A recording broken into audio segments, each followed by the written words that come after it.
Bonjour et bienvenue dans le journal de l'emploi. À quelques semaines du Salon international de l'agriculture, il fallait s'intéresser aux opportunités dans le secteur agricole. Avec nous, Mylène Gabaret, bonjour. Bonjour Jérôme. Vous êtes directrice de l'APECITA. Alors l'APECITA, c'est l'association paritaire au service de l'agriculture, de l'agroalimentaire et de l'environnement. C'est pas dans votre intitulé, mais vous vous occupez d'emploi et de formation dans le secteur. Ah ben bien évidemment, oui, c'est même le nerf de la guerre chez nous, surtout l'emploi basique au départ, et puis la formation effectivement pour montrer tous les débouchés qu'il peut y avoir et inciter les jeunes à venir nous rejoindre en agriculture. Parce que concrètement, il y a différentes structures. C'est quoi les différences? Parce qu'on a eu ici même l'ANEFA, Oui. il y a l'APECITA. Quelles sont les différences? Alors il y a un positionnement, donc deux structures paritaires bien sûr, Oui. un positionnement un peu différent, c'est-à-dire que nous sommes pour plutôt les Bac+2 à au-delà, enfin au maximum. Oui. Donc on vise les cadres, techniciens et ingénieurs. Et on est plus large que l'ANEFA. L'ANEFA est production agricole. Et nous sommes, comme vous l'avez dit, agriculture, agroalimentaire et environnement. Donc tous les métiers autour de l'agriculture. Aujourd'hui, est-ce qu'on peut dire que dans l'agriculture, il y a des besoins, des opportunités? Y a-t-il des métiers en tension? Ah oui, toujours. Bah oui, forcément, sinon on ne serait pas là, ça ne serait pas drôle. Non, si des métiers en tension, évidemment, toujours ce que vous pouvez entendre dans le machinisme agricole, que ce soit les tractoristes, l'agroalimentaire que nous traitons, nous, tout ce qui est agent de maintenance, où c'est compliqué de trouver des personnes, les technico-commerciaux, parce qu'il faut à la fois avoir des commerciaux, il y en a plein.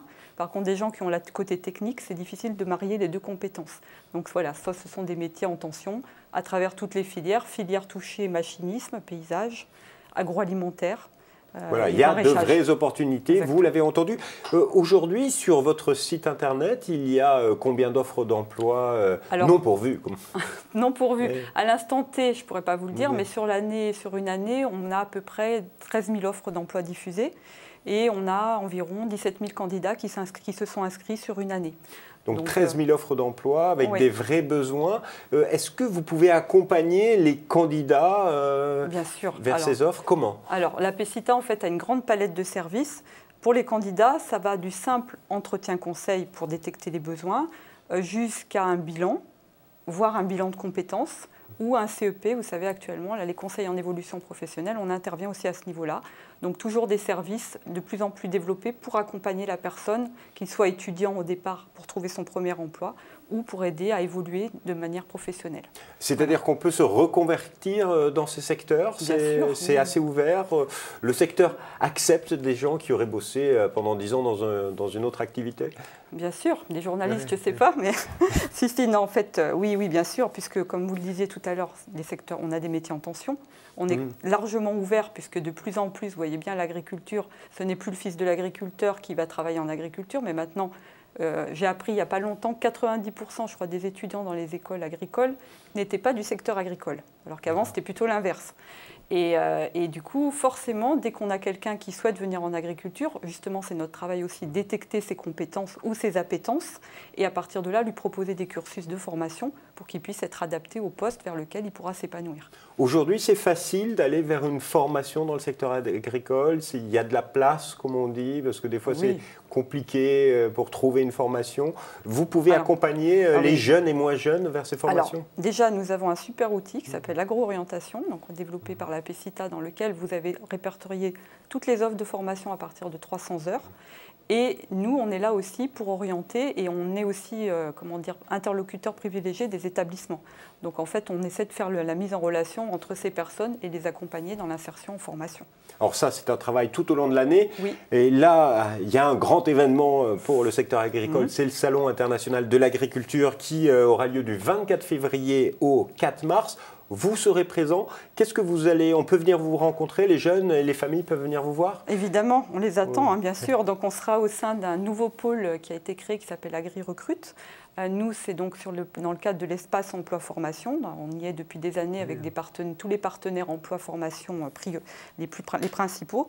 Donc on est sur un stand avec l'ANEFA dont vous parliez tout à l'heure sur les job cafés. Donc là, l'idée, c'est de promouvoir les métiers d'emploi. Donc nos conseillers sont là pour accueillir les personnes. On met en avant Agro-orientation dont je vous ai parlé sur l'espace dédié aux formations. On met aussi en place des animations avec nos partenaires, notamment nous serons avec Equiresources pour les métiers du cheval, avec les ARIA. Alors les ARIA, c'est les associations agroalimentaires pour présenter les métiers d'agroalimentaire, avec l'association environnement pour présenter les métiers d'environnement. Voilà, on essaie de dynamiser l'espace. Si on vient au Salon de l'Agriculture, sur votre espace, on pourra découvrir concrètement les métiers avec des gens, des jeunes. Des vrais gens qui y travaillent, oui, des jeunes aussi, des centres de formation. Donc l'idée, c'est vraiment d'être là et de pouvoir avoir le maximum d'informations sur un lieu unique avec tous les partenaires qui sont là présents. Alors, si vous êtes intéressé, si vous voulez en savoir plus, je vous donne le site internet de l'Apecita, www.apecita.com. Allez les rencontrer directement si vous avez le temps au Salon international de l'agriculture, je vous le répète, du 24 février au 4 mars prochain. S'il y avait un message à faire passer à des jeunes qui nous écoutent, qui cherchent une idée d'orientation, que leur diriez-vous pour qu'ils viennent dans le secteur de l'agriculture, l'agroalimentaire et l'agro-industrie? Je leur dirais d'une part qu'il y a beaucoup d'emplois, et qu'on peut faire une belle carrière dans ces secteurs, et que ce qui est important avant tout, c'est d'avoir la motivation et la passion pour pouvoir s'épanouir totalement dans ce secteur, mais il faut venir, il ne faut pas hésiter. Madame Gabarret, merci infiniment. De rien. Quant à nous, on se retrouve bientôt pour un nouveau journal. Au revoir et à bientôt.